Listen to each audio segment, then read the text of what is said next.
people think of, oftentimes they associate spirituality with like blissfulness or happiness or something like that. Those are wonderful side effects of doing Isha practices because Isha is a well-being route. It designed everything so that you feel good along the way. But this is not inherent actually to what is spirituality itself. Spirituality is about freedom from information or memory inside of yourself. And what does that mean on a personal level? That means what you like, what you dislike, what you want to do, what you think you want, what you think should happen, what you think shouldn't happen. When you're doing, let's say, yogic asana, here you're trying to tell your body to go into a posture that it doesn't want to go into. It's not familiar with that. It's not comfortable there, right? And spiritual practice is the same thing, but on every level of your system. You're trying to teach your system that if you want it to go a certain way, it goes that way. If you want to like something that you don't like, you can like it. These resistances that you have as a person, these are the blocks on your spiritual path in many ways. If the best things happen to you before you're ready for it, it will not be a blessing in your experience, it'll become a great difficulty. You will not be able to handle it. Your business on the spiritual path is just to keep yourself receptive, not expect or demand as to what should happen.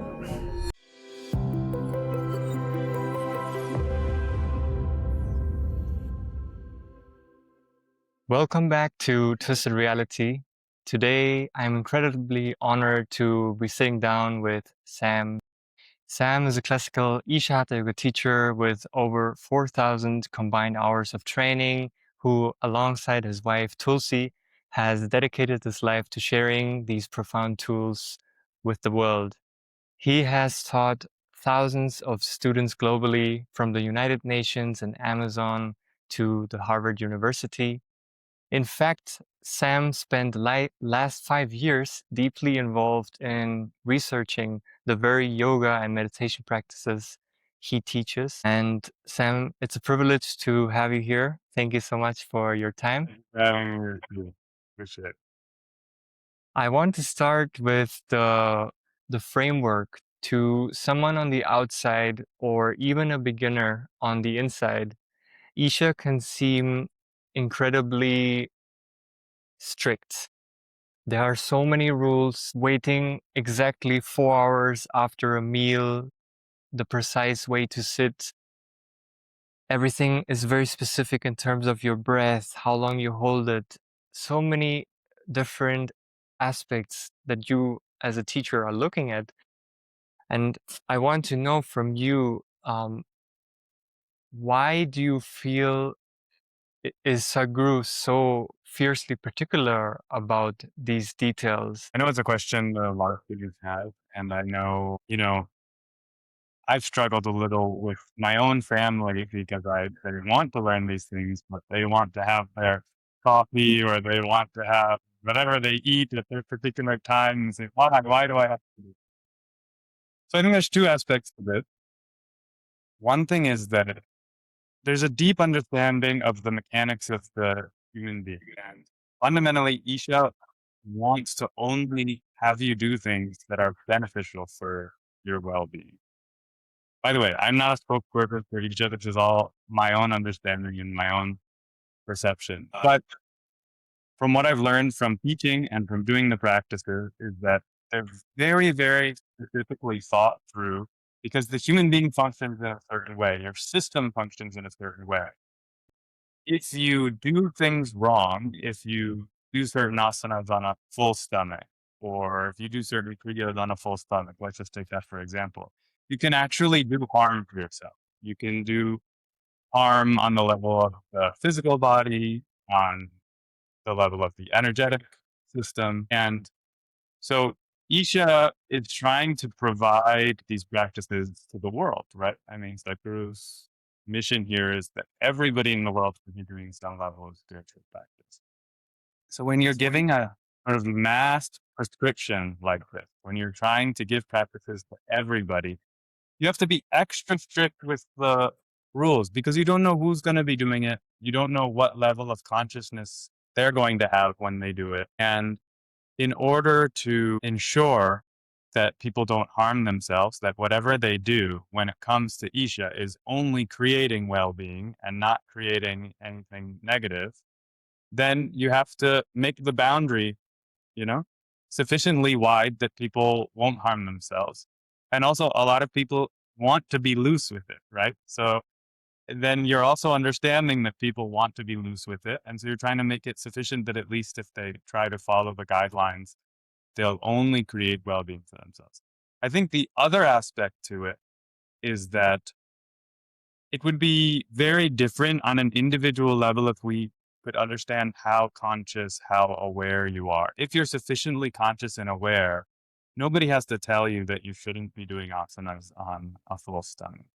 You know, you feel it immediately. If I try to do asanas after I've just eaten, there's no way I can't do it. My entire system sets off alarm bells that, you know, everything is going wrong because I have that level of consciousness and awareness in my system. And anyone who does sufficient amount of being with their system, not necessarily just Isha practices, if anyone who spends sufficient amount of time with themselves, looking inward and seeing how their system functions, will know that, you know, when you eat, a huge amount of blood goes to your stomach, a huge amount of energy goes into the digestion process.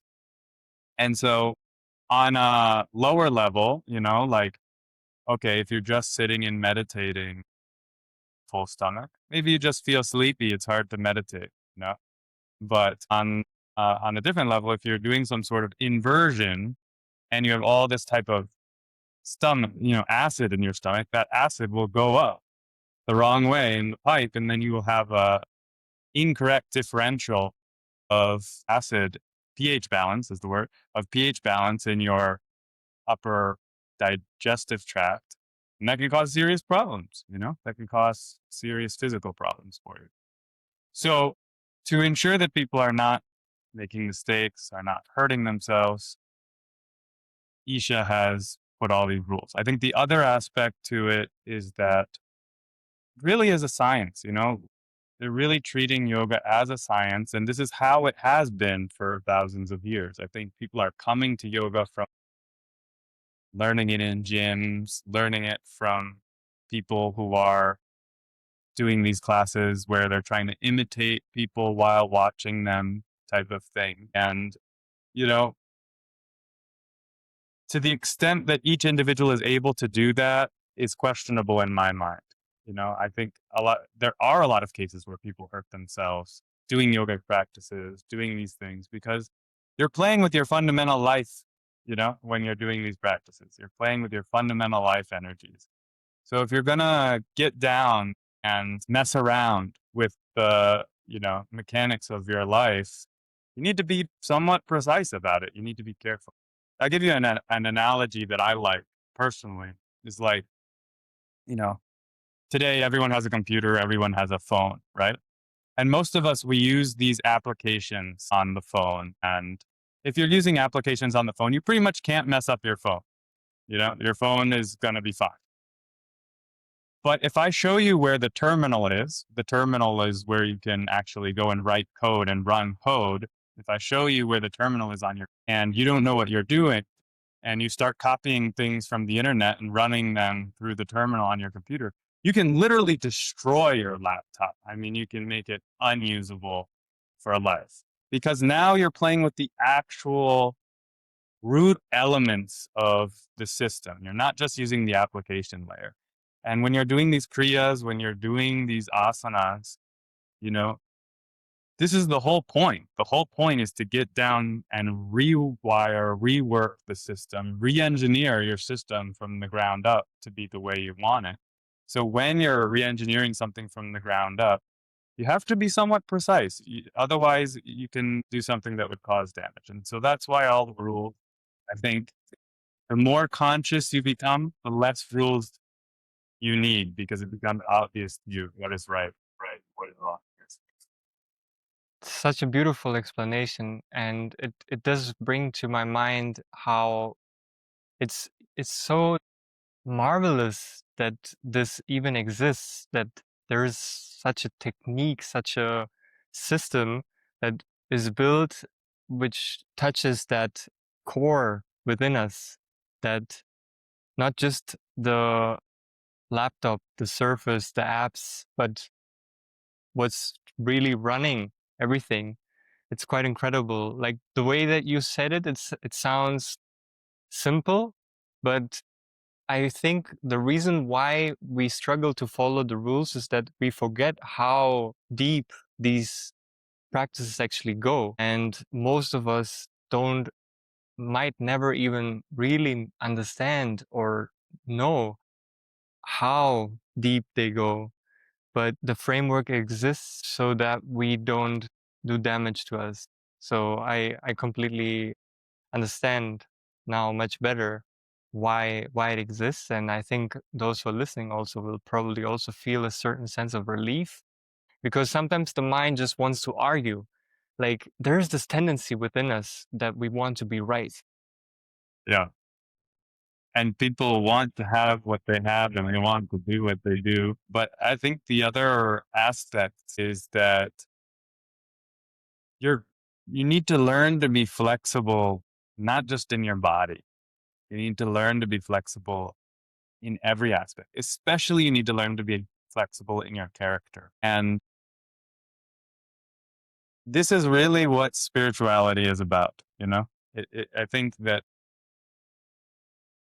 people think oftentimes they associate spirituality with like blissfulness or, happiness or something like that. Those are wonderful side effects of doing Isha practices, because Isha is a well-being route. It's a pathway of well-being. They designed everything so that you feel good along the way. We never separated human well-being that it can be treated in a compartment. We always saw it has to be treated on all levels. If you do not address it on all levels, there will be no results. Where does spirituality come in? It depends how you describe or define spirituality. Spiritual process is not one aspect of life. Spiritual process includes psychiatry, includes psychological therapy. Spiritual process includes chemistry also. But we are looking at chemistry as managing from within. In India, spiritual process and Ayurveda always connected. It's a pathway of well-being. They designed everything so that you feel good along the way.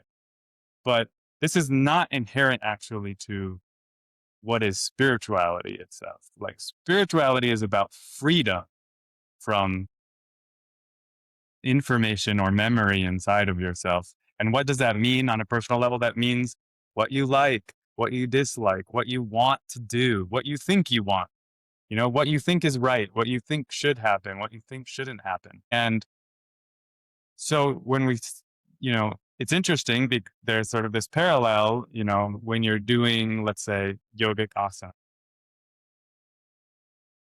Here, you're trying to tell your body to go into a posture that it doesn't want to go into. It's not familiar with that. It's not comfortable there, right?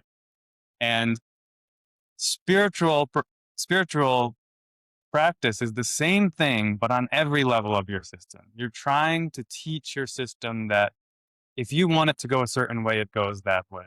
If you want to like something that you don't like, you can like it. If you want to enjoy waking up at 5:30 in the morning, you can enjoy waking up at 5:30 in the morning, even though right now it's the last thing in the world that you want to do, right?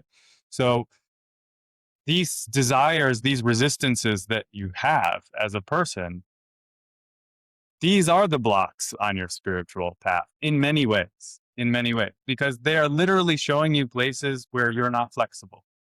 Why isn't it that it's not just easy to follow those rules in 1 second? Because in a certain way, you've calcified into a particular type of character. Over time, you've got a certain type of information that you're holding on to. So you want to break that down. So one way to break that down is through these sort of discipline. Now it can go the other way also. We don't see that as much in the world today because everyone's so comfortable and everyone is so loose. But sometimes you'll meet someone who's been doing their discipline for so long that, the world circumstances ask them that they need to do something else other than what they do. I think you see this, with people with diet a lot of times. Like they did the right thing, finding a certain diet, but then they become so strict about it, they can't go with people to a place. They refuse to go on a trip because they're so worried about their food or something like that. So it can go the other way too. You can become so regimented about rules that you lose flexibility in the other direction. And that's also not good. But I think majority of people who are starting, majority of people who are trying to do these practices, they have a long way to go before they have to worry about that. So, first it's just about, can I make this human being do what I want it to do?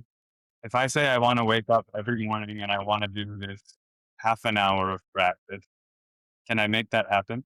And the more you do that, not just with Isha practices, this is my experience, the more you do that, the more your life comes into your hand, you know? The more you say, the more that when you say to yourself, I'm going to do something, and then it actually happens, that kind of builds this foundation of integrity within yourself. And that, in a way, is mastery over your destiny. I mean, you can't necessarily control what the world throws out at you, but if you can at least control how you respond to it, if you can at least do what you decide to do, that's a huge, huge part of the puzzle, I think.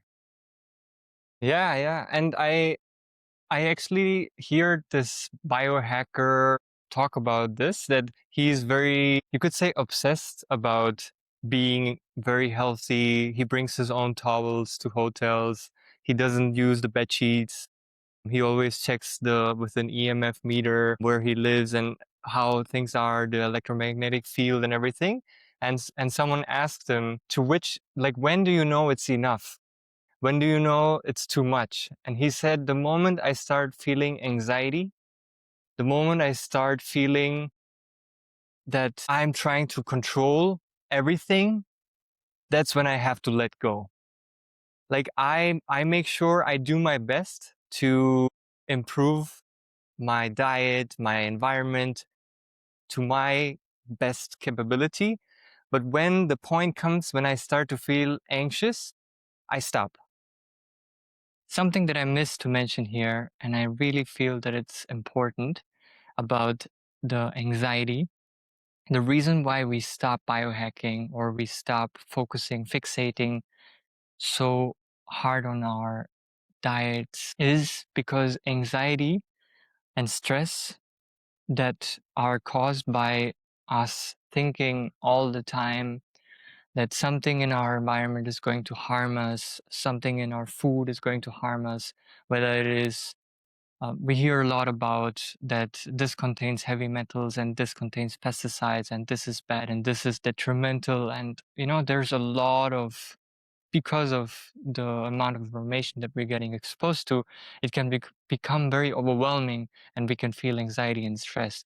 But the thing about anxiety and stress is that it puts our system, our nervous system, into fight, flight, or freeze, which also has a negative effect on our immune system and on other hormones such as melatonin, which is important for sleep, serotonin, dopamine, which are important for our day-to-day mood and happiness. So the benefit from having a really healthy diet or from biohacking in other ways is actually diminished by the constant anxiety that we feel, if that is the case. That does not mean that we should not do what we can to improve our environment and our diet. So I agree with what you said, that there is that fine balance between, it's like a paradox, right? We have these highly precise, scientifically proven, almost rigid rules for practice. Yet the ultimate goal is liberation. And part of that is also to have some form of detachment to what we do.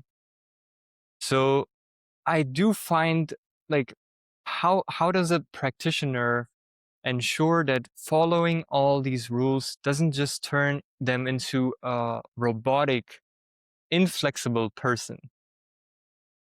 Because that Yeah. happened to me. It happened to me too, where I did everything, followed every rule, woke up exactly whatever Sadhguru said, I did all of it. And then at some point I was like, I just feel like I'm a robot. Like I do experience the bliss, like you said. I do experience the extreme moments of pleasure that I can't describe, but at the same time, I am also using that as an escape of my reality, of other things that are happening in my life. Yeah, so I think, there's an aspect to being conscious is that it's a 24/7 job, and I think the first step is to be conscious. It actually takes energy to be aware. I think that's something that people don't necessarily realize, You kind of think of meditation as a sleepy, relaxed thing. But to actually sit with your eyes closed and be aware, it takes a lot of energy. Actually, to be aware of your whole system all the time, it takes quite a bit of energy, right? A lot of the early stages of establishing your practices, a personal yogic practice, whether it's Isha or whether it's something else, is that you create a system for generating energy within yourself. You find a way that you're energized throughout the day, that you're not falling off, you're not tired all the time. And so for that aspect, having a routine where you're doing the right things in your life is very important. Just baseline, sorry.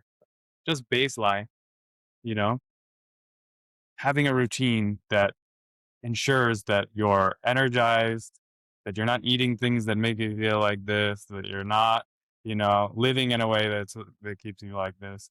This is like the first basic thing that needs to be taken care of. So in that way, like, I think recently Sadhguru was there at what was it, like the Delaware Senate or something. I saw him in the US and he's speaking and he's saying that, yoga and Kriya and meditation, this should not be in the hands of people like me and stuck in the hands of the gurus. It should be in the hands of the mothers of every person in the world. And children should learn this like brushing their teeth, right? And that's not about enlightenment, okay? It's about establishing a foundation of energy, of integrity, of sanity, because that's like the fundamental. Once you have that, now you can start thinking about how can I become really conscious all the time? Because even if you do your practices perfectly every day, you can do them, like you said, like completely robotically. You can go and do 3 hours of yoga practice in the morning, and you can be thinking about what you have to do at work the entire time, and you can almost like time warp. I've certainly done it. It's like you sat down to do your practices, and then you opened your eyes at the end, and you said, wait, did I do my practices? Because you almost like time worked because you weren't conscious of it.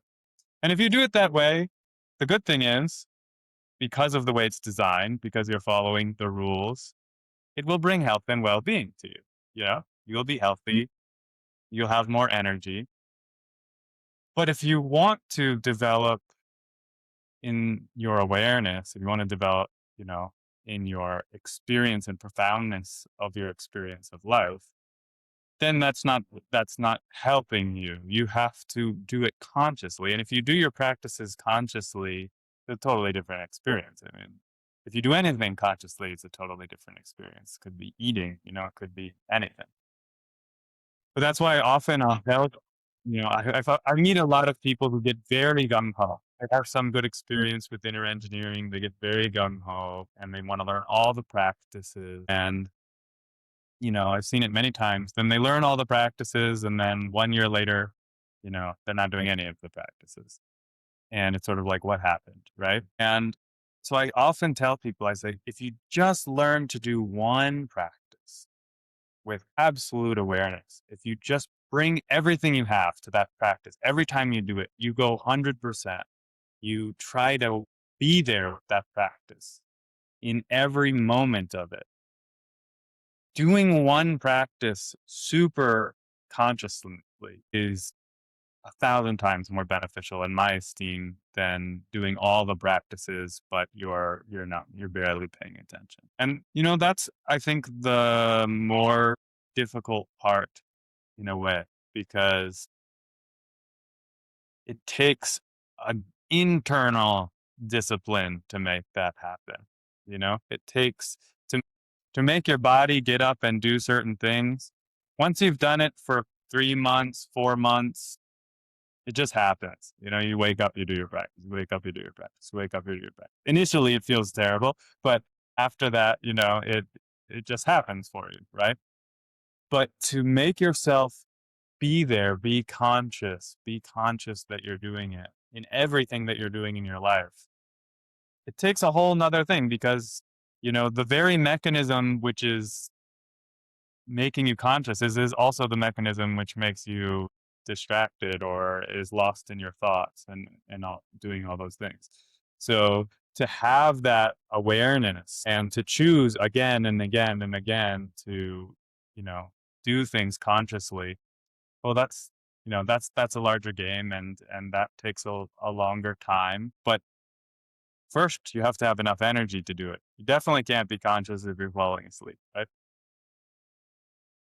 Yes, I agree. And I want to add something here because I feel also that if you do all of it for an extended period of time and you don't have you could say, you can compare it to like a light bulb.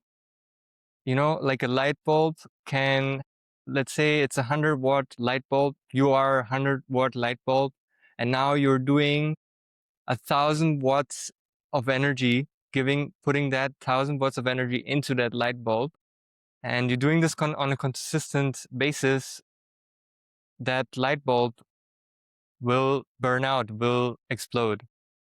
I mean, in physical reality, even if you just do it once, it will happen. But I'm saying internally, it can also happen that, at least that's how I experienced it, that you push your energies to that kind of a level where you don't give yourself the time and space to really integrate it into your life, into your relationships, into your work, whatever it is. You don't give yourself the time to integrate it, and then you explode.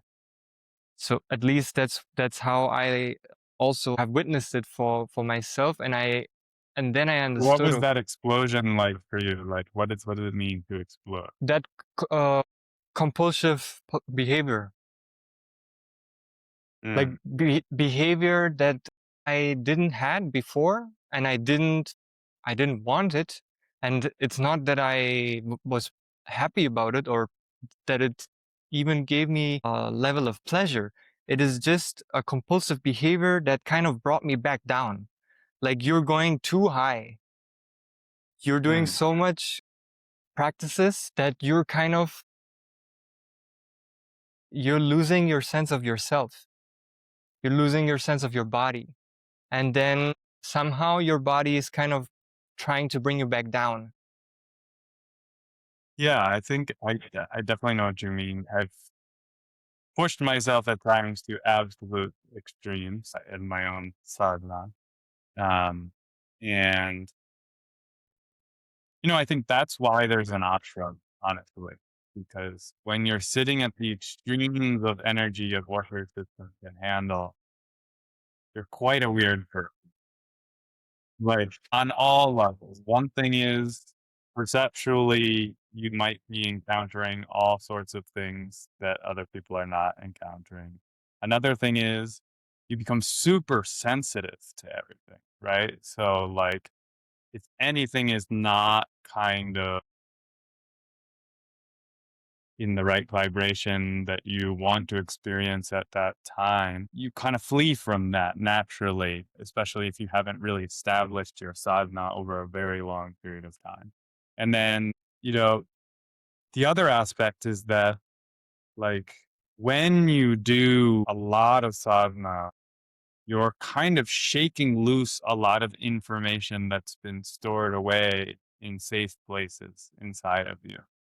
We have all of this memory inside of us from, I mean, whether you believe in multiple lives or not, it doesn't really matter, but you have all this karma sitting inside of you, your genetic karma, all of this information that comes from nature, from evolution, your cellular information, let alone just from your parents and from your life and from your environment growing up, from instances that you repressed and things like that, right? And like when you do a lot of sadhana, and I see this all the time, I've seen it many times in the Hatha Yoga training. I've experienced it myself many times.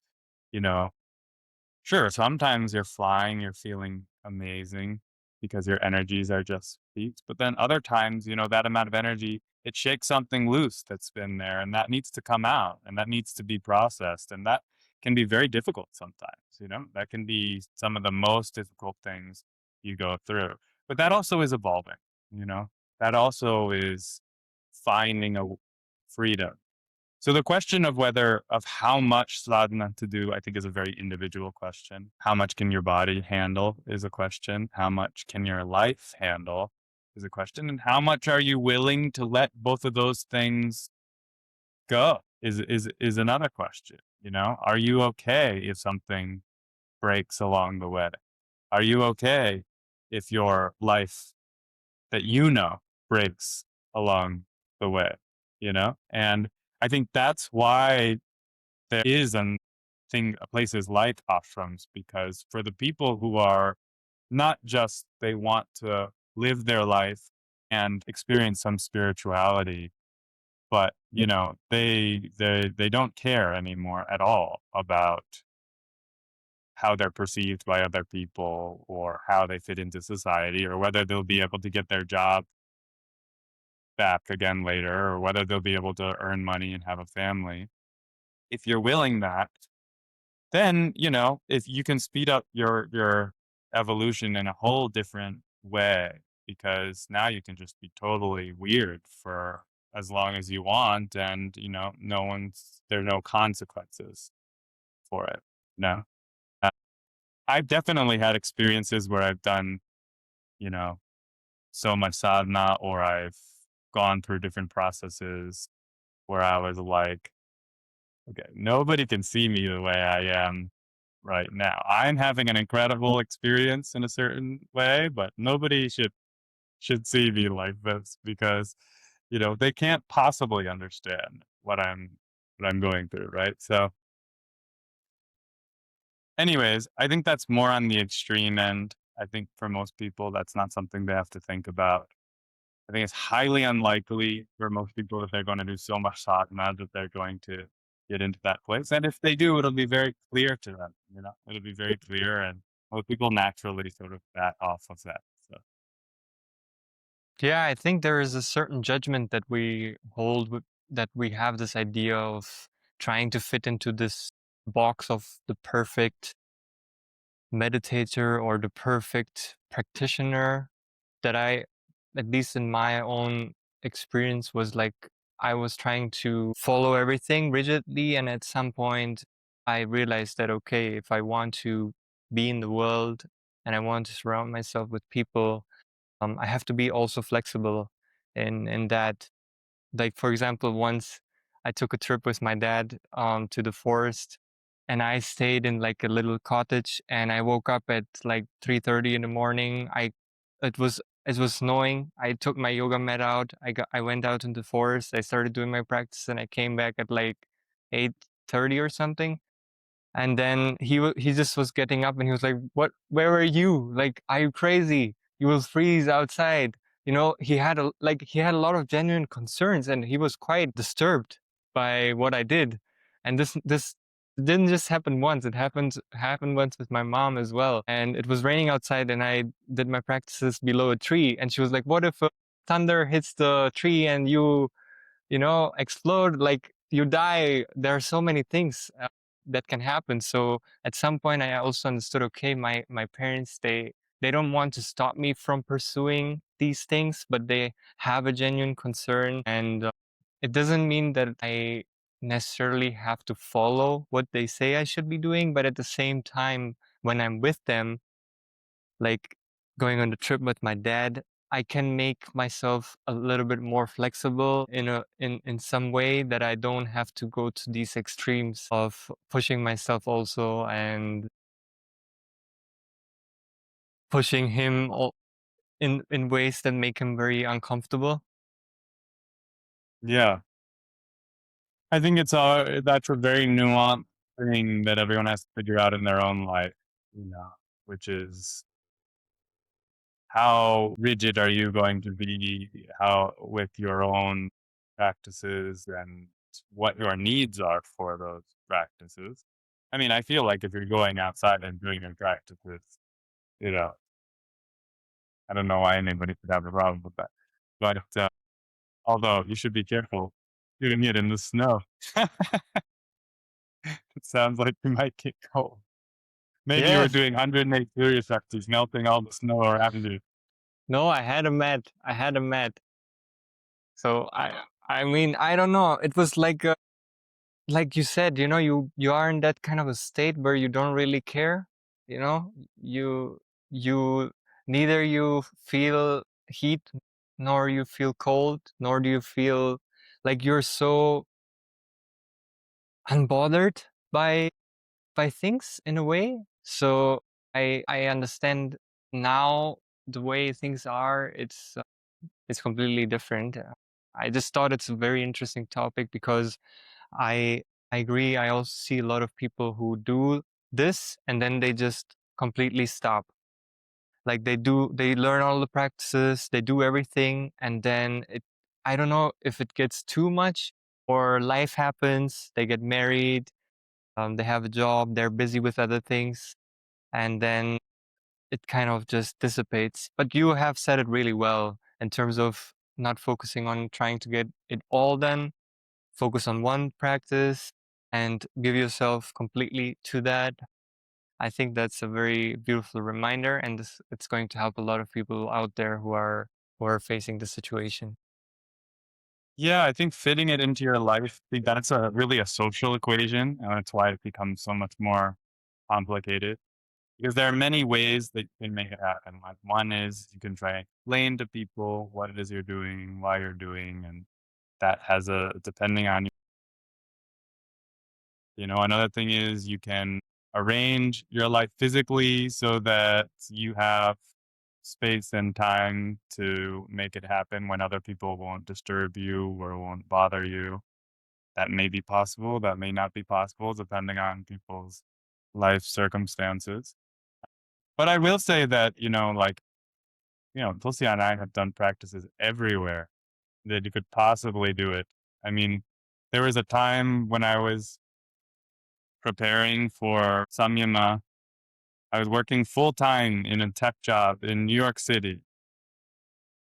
That time, I think even the guidelines were even more strict for what you needed to do the preparation. So it was a lot. It was a lot of hours of practice. And there's nowhere to go in New York City. You can't step out of your office and go to, place where you can hide and do your practice. There's nowhere to go, just you're in the middle. I'm in Manhattan, you know? So I've done practices in Washington Square Park. I've done practices in the airport. I've been on practices everywhere. I mean, once I'd gone up on the roof of the building. I thought this was the best place because nobody can find me. And I was doing a practice up there and someone said, "Hey, what are you doing?" And I opened my eyes and there were 4 police officers around me, like with guns out, pointing at me, meditating. And someone had seen me from the building across the way and thought I was like a suicide jumper or something and called me in. I had to go down and talk to the police in this whole thing, right? So at the end of the day, you got to do what you got to do. I think you have to figure out how to fit it into your own life, but you also shouldn't be afraid that or embarrassed to do it in front of people. And I think the world needs to see sadhana in more public places. Like, I think it needs to be more common, more comfortable that people are doing pranayam, simple pranayam, that people are sitting and meditating, that people are doing these things. And it is happening. Definitely it's happening. Even in my life, I've definitely seen that it's happening. I think the more that that happens, the less resistance socially there is to it, then naturally the more conscious this world is going to become too. So, I don't want to say, that you should always sort of bend to the people around you. At the same time, each situation is different. You don't want to make someone so upset and so angry that they make it impossible for you to do your practices going forward, right? So social situations you have to manage. Yeah, I agree. I agree. It's something that we learn along the way. We figure out how to balance our spiritual life with our family life, and like you said, it's not about hiding yourself, but also remaining flexible in that sense, to not have to do something in a certain way every single day, that you are flexible if something comes up, if there is something needed that you need to take care of. And I think that that's level of flexibility that I was looking for to bring into my life, and now it's completely different. Yeah. Do you want to tell us about the yantra that you're sitting with? Yeah. It's a beautiful setup of with the sari. So sorry. Yeah. Yeah. So this is, I'm in my yoga space right now. This is the Devi Yantra. It's a very powerful energetic form consecrated by Guru through the Yantra ceremony. And it's an embodiment of the divine feminine. And I mean, those are sort of the bullet points. But what does it mean in my life? Oh my God, that's kind of a whole other conversation, honestly. I think a lot of people who might be watching this, they will wonder, like, what is that besides you? So that's why I'm bringing it up. Just not for you necessarily to expand on the vastness of the feminine dimension, but today you chose to sit next to the yantra and have it in, like, be by her side, and maybe somewhere she's supporting you in some ways.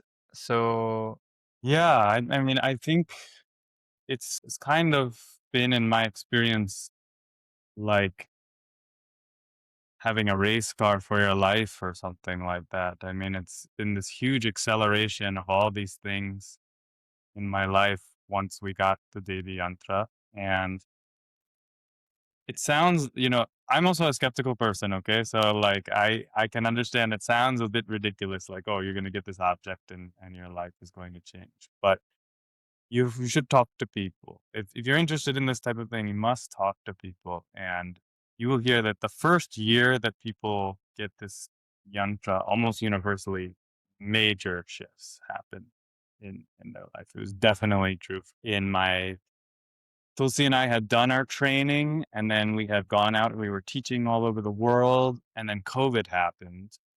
And before that, I was in tech. I was working in tech, doing data and AI and things like that. And then during COVID, we really couldn't teach. We tried to do some stuff online, but it was very difficult to teach.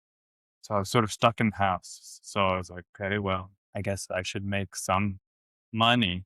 So I then ended up back in a tech career for those years during those COVID years. But then after COVID was over, I really had this desire to change my life. I really wanted, I had kind of thought it had happened. I thought, we had made this move. We had packed up everything in New York. We had gone to the Isha ashram for, 6 months and then stayed another 3 months. And then we were traveling around and teaching. And I thought, okay, I, escaped the tech world finally. And now I'm living my, a life that I really care about. And honestly, I can say that when I came back to tech, it was totally different for me. Earlier, I had all this ambition and I was so identified with being successful in the tech world. And there's nothing wrong with being successful, but I think when you're really identified with it, then every time you don't get what you want, or it doesn't happen exactly the way you plan, or you don't get the promotion when you want it, or someone else gets it instead of you, like you take it so hard, you know what I mean? It really becomes so stressful. And that was my experience. But when I came back, I had this total distance from it. It was like, oh, what I'm working on is myself. What I'm identified with is this working on myself. And so playing this game of, hey, let's create this thing together, and people are kind of politicking around it, I had all this distance from it. I was fine. And ironically, I got put into leadership positions because of that, because when something came up, I was okay to take responsibility for it. I was relaxed about it. I was able to have a distance from it. I was able to look at it objectively and not have my feelings be hurt because I made it or something like that, right? And so actually I was quite happy in this tech job to some degree, but there was a part of me that wanted something else for my life. And I couldn't understand how to make it happen because I really wasn't working that many hours. I was getting paid really well because it's tech. And I'm just thinking, what's my problem? You know? People are working 3 jobs, they have kids, they're barely making things, putting ends together, working a few hours a day, and I'm getting a big paycheck. What's my problem? Why I can't just do that, right? And so I just couldn't figure out, even though I wanted to make this change, there was no way that I could kind of figure it out for myself. And I will say that within the year that we got the Devi Yantra, I had a major back problem. I got laid off and I got stuck in India because I had COVID for a period of time, all at the same time. And please, I'm not saying this is going to happen if you get the Devi Yantra. But what happened because of that for me was that I was freed basically from this whole thing. I was given this long kind of window to let go of Sam the engineer, Sam the engineering leader, Sam the tech guy, and become whoever it is that I'm becoming now. I think there is an energetic aspect that when you get when you get aligned with certain things, or when you bring a very intense energy into your house like this, it accelerates these things. The desire, the long lost desire that you hope to have, instead of it taking 20 years and then you retired and then you know, finally did the thing that you wanted to do, boom, it happens like that. And sometimes for that to happen, things have to break, things have to move, things have to shift around. So I can say, since we've had the Devi Yantra, everything is moving really fast in our lives. I mean, really, really fast. Sometimes I even think I have to be careful what I desire, you know? Like, if I want the wrong thing, I might end up going off on some other course that's not really the right one for me. It's kind of like you're driving a car really fast. You take a little turn, you can go way off from the wrong direction.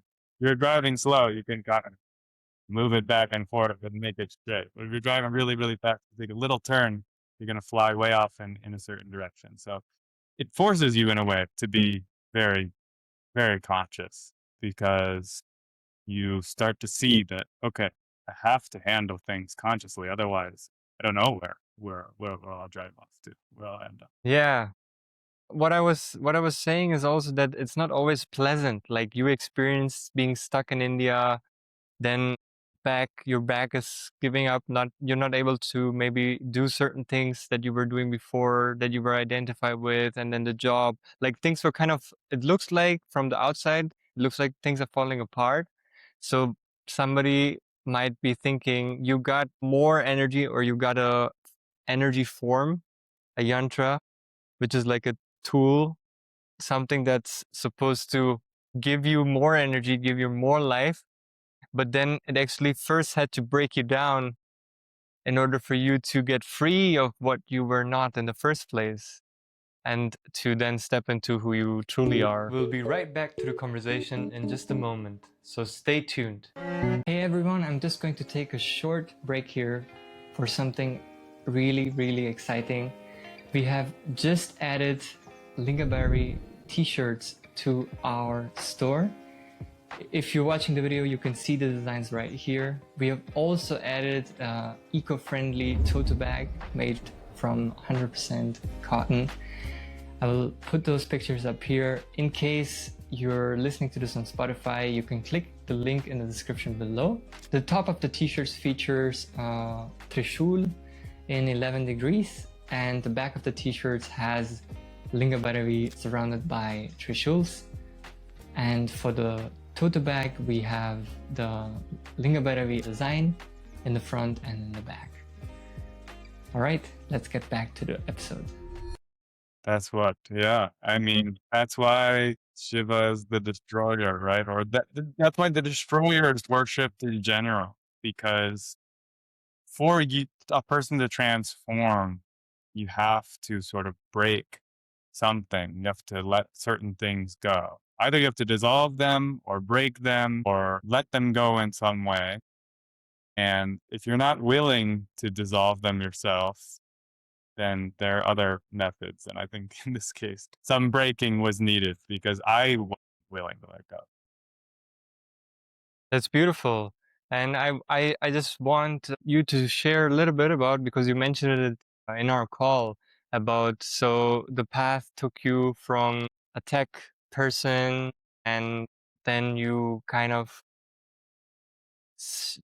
your path changed now, Yeah, and a couple what you're things. focusing on right now. Yeah, so a couple things. So one thing is, when I was in high school and even before that, I was always like really into creative writing, and that all got kind of put into the back burner. And then when I had this back problem, I literally was not able to walk. And of course, they said I needed to do surgery and all that type of stuff.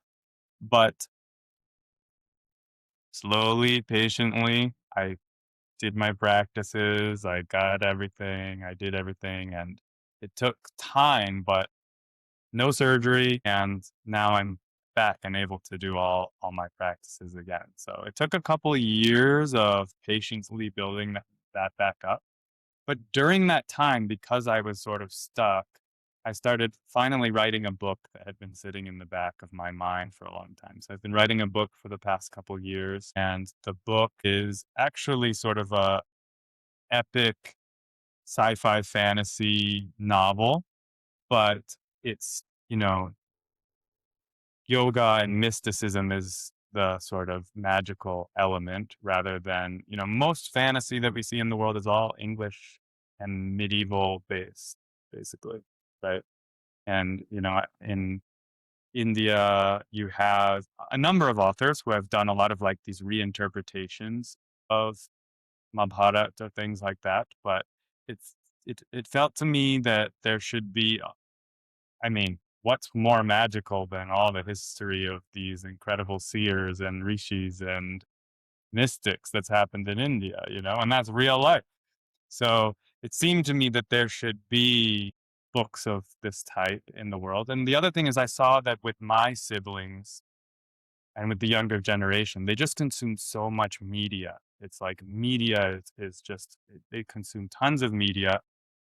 And I wanted to do something that could reach a younger audience and not be something like this is self-help, be something that's purely like this is entertainment, but that reclassified what is yoga, what is spirituality, what is mysticism in their mind. Because especially in the West, I think even in the younger generation in Eastern cities, but especially in the West, people really think yoga is at the gym.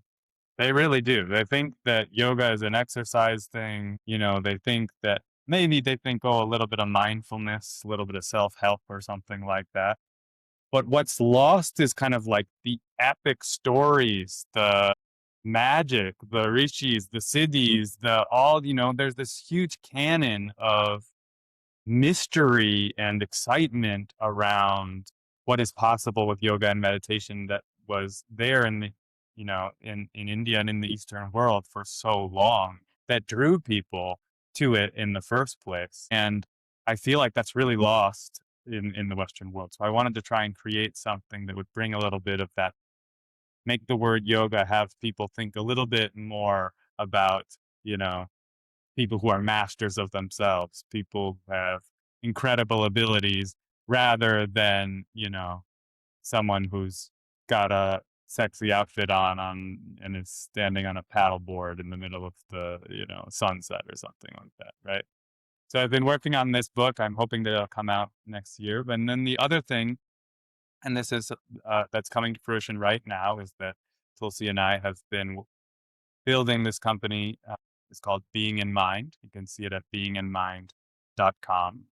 And we're doing a few things here. One is that over the last year, Tulsi has been studying with Dr. Vasant Lad, who is one of the top Ayurvedic doctors in the world, and very special because he really understands Western medicine as well. So when he's able to talk about Ayurveda, Ayurveda, for those who don't know, is an ancient science coming out of India.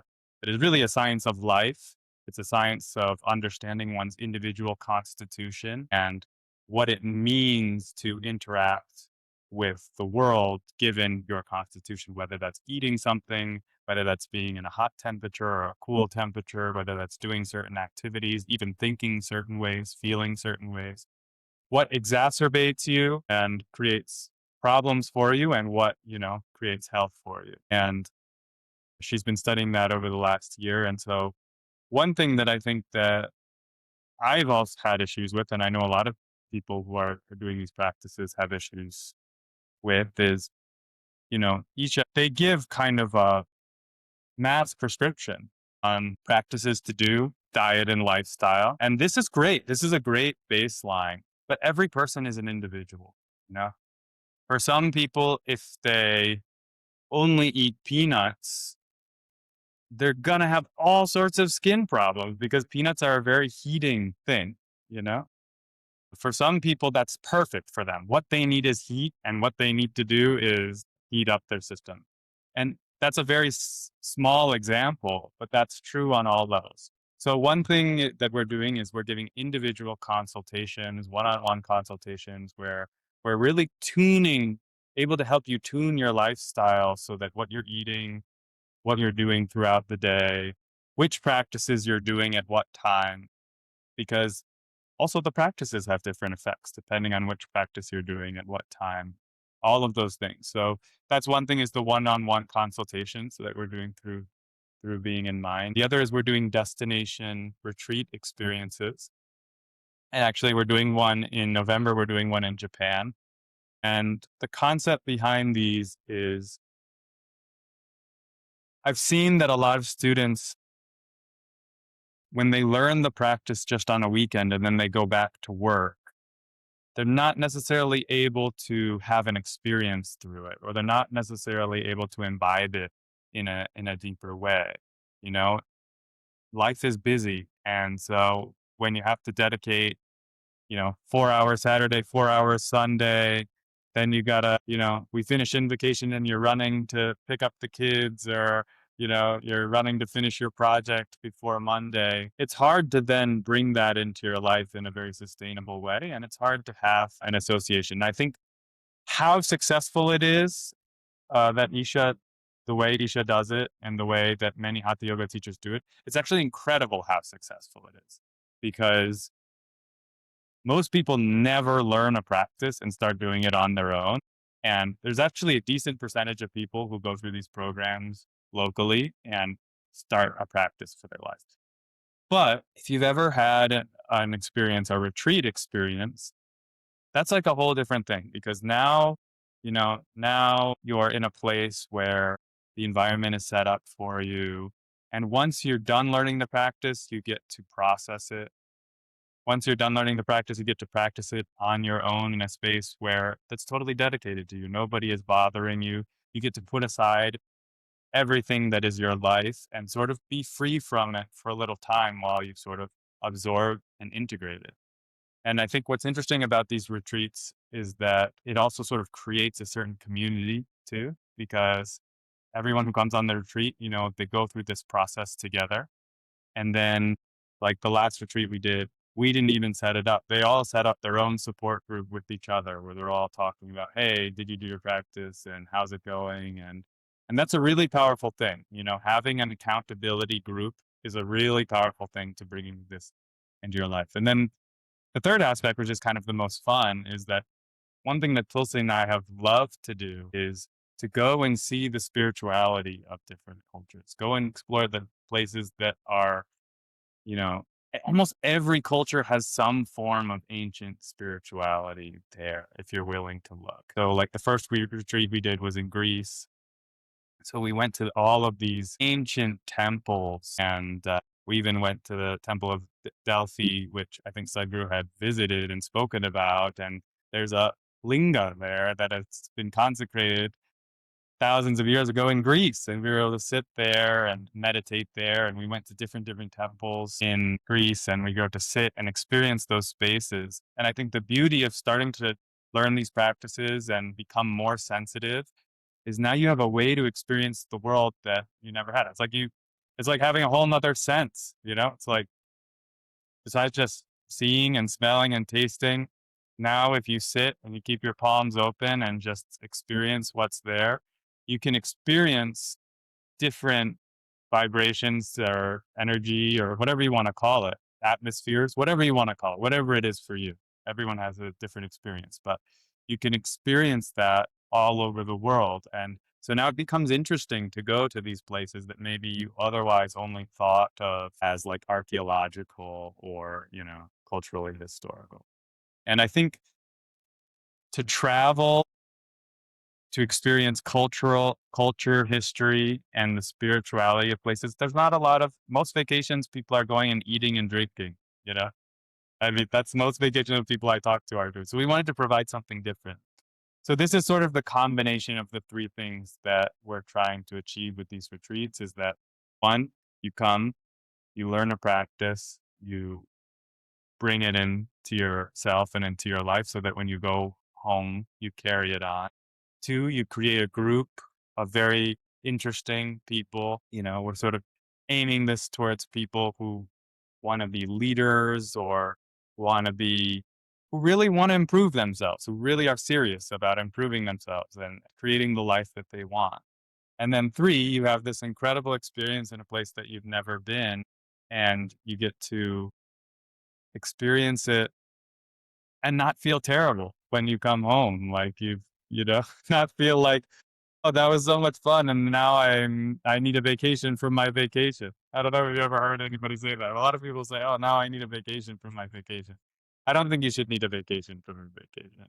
So, so yeah, we'll be doing a retreat in Japan in November. If anyone's interested, they can go to Being in Mind/retreats and look that up. And then the third aspect of what we're doing is, if you want to bring consciousness and practices, if you want to bring it to your business, to your corporation, to your organization, we do talks on the science of it because we were, Tulsi and I, especially Tulsi was really leading a lot of things at Sadhguru Center for a Conscious Planet, and doing a lot of the outreach around the science of these practices. And I also participated there. I taught many different patients, long COVID patients, cancer patients, these practices, and saw a lot of the benefits that they had. But because we have the science to these practices that's showing, very clearly the benefits that are happening, even for doing these practices for a fairly small amount of time, that's very powerful, especially when you're trying to bring it to an organization where you have to prove people. If you're just talking to your friend, you maybe can convince them. But if you want everyone at your work to start being more conscious, now you need to come with some evidence, right? And so we do talks on that, and we've done even 2-3 day retreats where we do talks and teach practices with a group of people who are all working together. And it's very interesting, just the type of even relationships that you have with your colleagues that sort of come out of those experiences. So those are the three aspects. It's a lot. We've been working very hard on it, and we've finally put our site out into the world, and we're just trying to figure out a way to bring more of this consciousness to the world. I mean, I think when I thought about it, Stephen, I tried to think, okay, who am I? I'm not Sadhguru. Like, I'm not, gonna be some, sitting on a podium and speaking out to a million people and putting people in the states of ecstasy. Like, if I really look like what can I do? But what I am is I'm a person who's worked in corporate America. I'm a person who's worked really hard, who's burnt out, who's been in leadership positions, and I've seen the transformation that can come from these things.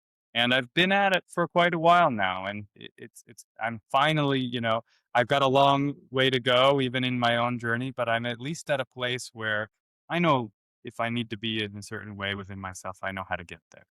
And, you know, that's a huge power that everybody should have.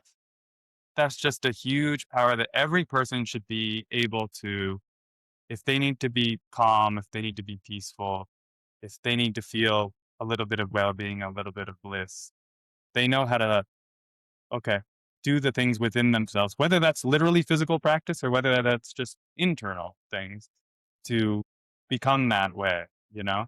And everyone should have a little bit of bliss that they're tasting every day in their life too, I think. And so at least I thought, let us create something where we can be a bridge into this world where, people who maybe are not ready to go the full route, or people who also, I think a lot of people take time, they're skeptical, or they have cultural not, I don't want to say resistance, but they're not accustomed to all of the things that come with Indian culture, which kind of all come at once. And Isha's done a good job at trying to make, inner engineering, make it more approachable.